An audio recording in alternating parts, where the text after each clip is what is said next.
America's high-priced energy future. Welcome to Faith Nation. I'm Jenna Browder. Good evening. I'm John Jessup. Gas prices have been rising steadily, and the trend may continue under President Biden's energy plan. Some experts predict soaring gas prices and sky-high power bills. But some say what's more concerning than rising costs, the president's plan could make the United States more dependent on China. Jennifer Wishon has the details. You know, if there's one thing that makes Americans sit up and take notice, it's when gas prices and energy costs go up. Critics of President Biden's plan to remake America's energy portfolio say open your wallets and get ready to pay even more.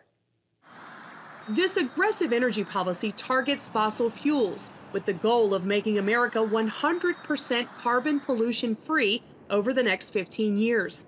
It includes plans for more windmills, billions to build new energy efficient housing, and a national network of charging stations to encourage more Americans to buy electric vehicles. We're going to reduce electric consumption and save hundreds of thousands of dollars a year in energy costs in the process. But his critics don't buy it. What the Biden plan would do would actually remake the entire United States in the image of California or Europe. And for those that don't live in those areas, well, here's what it looks like. In California, thanks to the renewable energy mandates and other regulations that are in place, Californians often pay up to twice as much to heat their homes, to cool their homes, and to fill up their vehicles. And we see this playing out across Europe as well. Add to that cities like San Francisco, Denver, and New York proposing or passing measures banning the use of fossil fuel in new homes and buildings. In response, a number of states are outlawing bans over fear they would drive up energy bills, require expensive appliance conversions, and leave Americans without any alternative during major outages, like we saw in Texas last winter. While seen as an energy savior, electric vehicles remain more expensive than their gas-drinking cousins and have been slow to take off in the U.S. The future of the auto industry is electric. There's no turning back. Along with more charging stations, Biden wants taxpayers to spend $174 billion on incentives for people to buy electric, like Ford's new F-150 Lightning. This sucker's quick. But these landmark proposals could make America even more dependent on China. In 2019, the communist regime provided the U.S. with 80% of its rare earth imports, elements needed to manufacture batteries, wind turbines, and solar panels. In fact, of the 35 minerals deemed critical by the Departments of Defense and Interior, China is the top global supplier for 23. Of course, we have a regulatory structure that makes it very difficult sometimes for companies to actually access those materials. That is a very real concern, and political leaders in both parties should be working to ensure that we can access those minerals that we have been blessed with.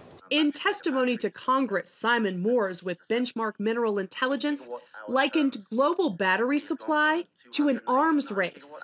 What Western economies are only beginning to recognize, he tweets, is that in the electric vehicle and battery supply chain, they are the developing nation and China is the developed nation. Today, China boasts 107 battery factories with 53 actively producing. The U.S. has 9. And just 3 are active. Biden has reversed many of President Trump's energy decisions, like canceling the Keystone Pipeline, rejoining the Paris Climate Accord, and most recently, tried suspending oil leases in Alaska's Arctic refuge, something Alaska Senator Dan Sullivan called a naked political move by the Biden administration to pay off its extreme environmental allies. Now Biden must follow Trump's lead in trying to strengthen energy supply chains here at home. We got to take over the world market. That's what this is about, being the best in the world and be exporting. He's directed the Energy Department to light a fire on battery research, manufacturing, and processing. This is going to include new rules to ensure that companies that develop new products based on federal R&D funding manufacture those products in the U.S. So what is invented in America can be made in America by America's workers. But as the president works to boost new energy sources, many Americans are focused on sustaining what they use today, an issue amplified when the Colonial Pipeline hack left 5 southern states with empty gas stations and long lines. A poll by the Convention of States and Trafalgar Group finds 80% of Republicans, 45% of Democrats, and 57% of independent voters say pipelines are an important part of American infrastructure. And the Pew Research Center finds nearly 2/3 of adults prefer a mix of energy sources that includes oil, natural gas, and renewables. Transforming the way Americans think about, use, and interact with energy sources is one of the many heavy lifts Biden is attempting during his first year. This is a case where conscience and convenience cross paths, where dealing with this existential threat to the planet and increasing our economic growth and prosperity are one and the same. But he faces many hurdles and critics who predict his plans will hit homeowners and businesses where it hurts, in their pockets. Jennifer Wishon, CBN News. Thank you, Jennifer. Well, from self-driving cars to robotic caretakers, artificially intelligent ways of living is the stuff of sci-fi movies and what they're made of. And it could make its way into your life soon. The question is, though, at what cost? Eric Phillips looks at the rewards and the risks of artificial intelligence. From self-driving cars to robot companions to war fighters, artificial intelligence is taking a prominent role across all industries. And while that's not necessarily a bad thing, experts are concerned about losing the human touch. Self-driving vehicles are no longer futuristic, they're the here and now. But could this form of transportation, powered by artificial intelligence, overtake good old-fashioned driving? I do think that the consumer relishes in humanity and in the rush of driving. Gerson Moreno-Riano is the Executive Vice President for Academic Affairs at Regent University, which has launched what's called Project Quantum, with a heavy emphasis on the ethics of AI. Technology is very, very important. It's very useful, obviously, but ultimately is what we think about God, or a society or a culture thinks about God, and what a culture or society thinks about human beings and the nature of humanity that will drive how technologies are going to be used. Moreno-Riano says the biggest danger is the possibility of humans getting lost as technology grows. Families can acquire an AI robot, for example, an entity, place it in a nursing home, and rather than visiting their parents or family members there, they just place a robot. They can speak and learn and communicate with you, right? There are also AI applications that can perform funerals and religious rites. So you don't have to have an actual minister doing it, right? So it eliminates the need for humanity in some of these areas where we think humanity is most needed. For centuries, science and industry have worked together to streamline life's daily chores and processes. Moreno-Riano worries this latest chapter could turn humans into servants of these machines or the people who create them. The dilemma is that most scientists and engineers that speak about this are not thinking about it. Sounds like you're saying we have to be very careful in this process not to create Frankenstein. Absolutely. Or to have somebody else create it for us and we just sit back and watch. This debate also stretches into the military realm, where AI is becoming a go-to solution for deciding when and where to strike. It's simple to just have a machine, for example, determine targets of opportunity, right? But what about the human element involved here and the other side of the fence? It was a key topic of conversation at this virtual military warfare conference sponsored by the National Defense Industrial Association. I think at some point, it's going to be really hard to keep man in the loop. When you have autonomous platforms, artificial intelligence, machine speed combat, you might not be able to rein that in and ensure that a human in the loop prevents that escalation. Add to that pressure on the U.S. to keep up with China and other nations moving full speed ahead with AI in combat. Senior leadership is listening and they understand that we are stepping into an environment that is just new to us, but we have to do something to get better at it. Moreno-Riano insists no matter what segment of life, humans who feel, reason, have compassion and fear God must remain in control. If we can't do that, then I think the AI role should be limited, right? So that human beings are at the centerpiece, the focal point of key decisions, not machines. Moreno Rayano says Christians need to pray for wisdom in this area and that the Lord would raise up leaders who are equipped to properly handle this fast-moving technology. He says Regent wants to help turn out those leaders. In Washington, Eric Phillips, CBN News. Up next, a billionaire plans to block out the sun. It's supposed to fight climate change, but will it create something worse?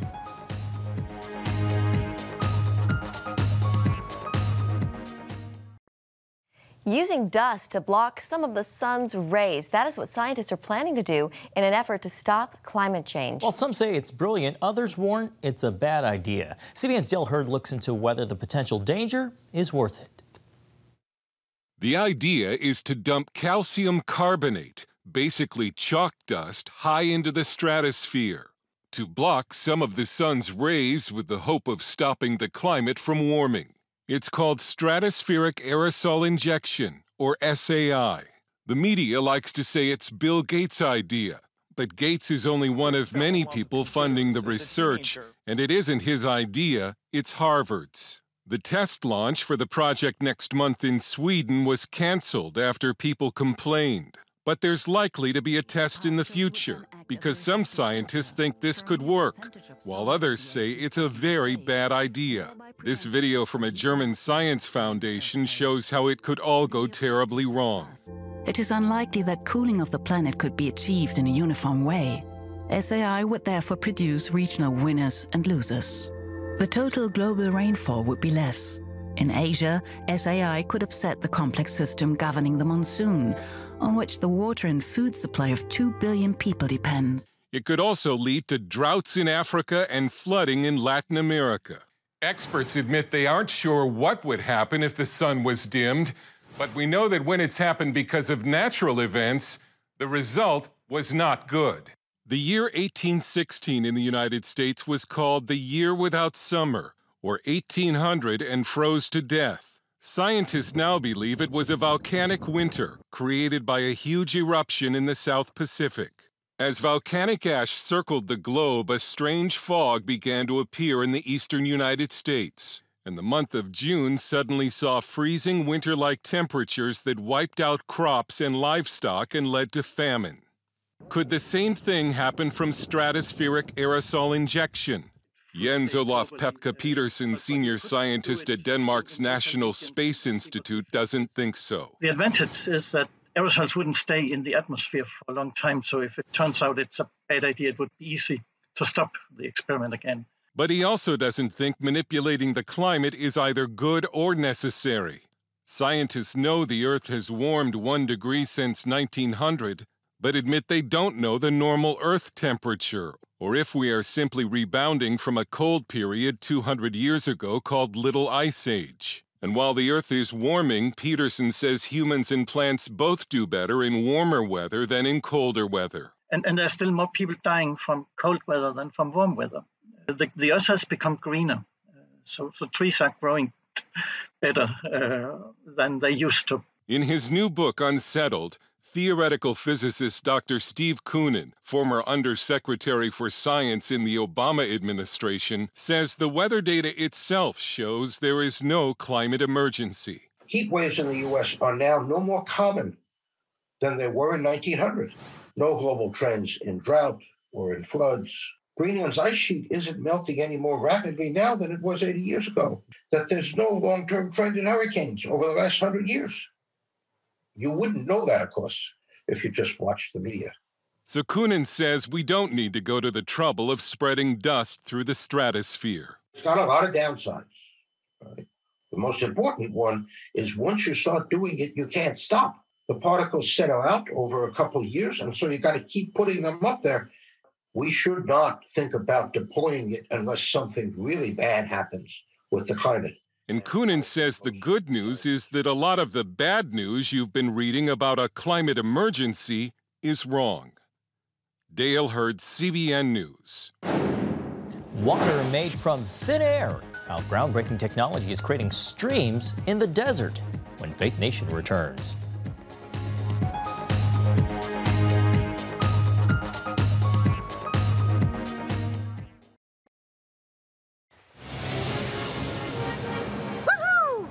Superbook fans. Here's something else you'll love. It's the new Superbook Bible app. It's packed with games, activities, and Superbook episodes that you can watch for free. Oh, no! There's trivia, a fun daily devotional, and answers to your Bible questions. Plus, an easy-to-understand Bible the whole family will enjoy. You can even create your own Superbook character. Ta-da! Whoa! Millsburg Falls man coming. Sorry, pardon me. Sorry, excuse me. Ouch! Are you getting this? Earn super points to win daily prizes, too. And so much more! Time to get back to my adventures. See you soon. It's the new Superbook Bible app. Free downloads on iTunes, Google Play, and Amazon. Water from air. It sounds like magic, but it's actually cutting-edge technology that's solving a centuries-old problem in the Middle East. Now the Israeli company behind this game-changing innovation is sharing it with its neighbors. CBN Middle East Bureau Chief Chris Mitchell shows how this technology is turning old foes into friends. Abu Dhabi is a modern jewel in the Middle East and capital of the United Arab Emirates. Located on the Persian Gulf, you might think it has plenty of water, but there's a problem. I'm not talking just about the ocean that you see outside. I'm talking about the groundwater. It's all very, very salty and undrinkable. Last year, the UAE became the first Arab state in more than 25 years to make peace with Israel when it signed on to the Abraham Accords. That opened the door for WaterGen. The second I heard and saw that the Abraham Accords were signed, I dropped everything I was dealing with and went directly to the UAE in order to strengthen the accords. Dr. Michael Mirilashvili is owner and president of WaterGen, which makes water out of air. Now that technology is helping make friends out of former enemies. We started here almost 6 months ago, and today our machines installed all over Abu Dhabi, the United Arab Emirates, is very, very similar to Israel because it's a relatively young country that is located in the middle of the desert. Now, WaterGen and the Emirati company Al Dahra Group have signed a landmark agreement for a water research program. We opened a water research institute in the UAE, which is a sub-institute from Tel Aviv University in Israel, named after my father, Moshe Mirilashvili. It helps us at WaterGen to produce a formula for the best premium water in the world, which will be the tastiest, the cleanest, and the healthiest in the world. Ben Gurion University of the Negev is also involved. President Daniel Chamovich says the goal is to combine research on water and agriculture. What we're doing with WaterGen is bringing these two institutes together such that with water purified through WaterGen from the air can then be used to funnel into agricultural systems to provide horticulture in desert urban settings. Another major announcement came with laying the cornerstone for a WaterGen production facility in the UAE. It will provide products for the UAE, other Gulf states, and Africa. While 70% of the Earth's surface is covered by water, only half of 1% is fresh water. More than 2 billion people don't have access to safe drinking water. That's where WaterGen comes in. My main goal is that every person in the world could afford to use our machines and have the best drinking water. WaterGen co-CEO Michael Rootman explains how WaterGen works. For the last 100 years, people were using a very, very simple mechanism called the heat exchanger in order to cool air. When the air is reaching a dew point temperature, the humidity is separated and you get water. Company scientists work to reinvent the heat exchanger. Now, with this revolutionary patented new heat exchanger, we can extract up to 5 times more water per 1 kilowatt of energy than any other technology on the market. Their biggest machines make some 1,300 to nearly 1,600 gallons a day. The whole idea is to place as many small machines or medium machines all around the place and to create the water when you consume it. They have a small Genie machine for the home and even machines for cars to provide running water while you drive. Already in more than 80 countries, WaterGen has also placed machines in the Gaza Strip, powered by solar panels. Ambassador Eitan Naeh, head of mission in Abu Dhabi, tells CBN News what makes this partnership so strategically important. What we see around WaterGen is that it defines the reason why the United Arab Emirates wanted to have such relationships in the first place with Israel, which is about what we can give each other, technology, and scale up. Naeh adds why that combination leads to a strong synergy. It's really a symbol of our relationship. We create water from the air. We create relationships. We create contacts. We create business and trade out of animosity or indifference before. Friends out of enemies. So this is what we're heading for, hopefully.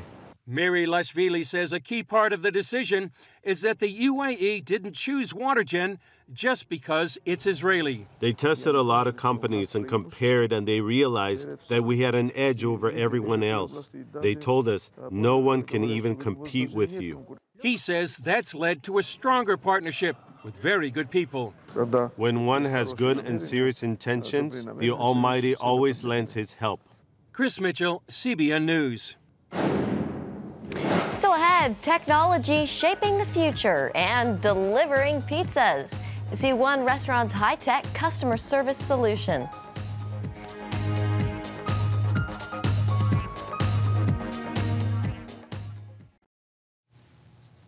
Finally tonight, as the economy bounces back and jobs become more readily available, some sectors are facing a new problem that's finding workers to fill all those positions. That's right. A Maryland pizza shop is turning to technology to help them solve their problem.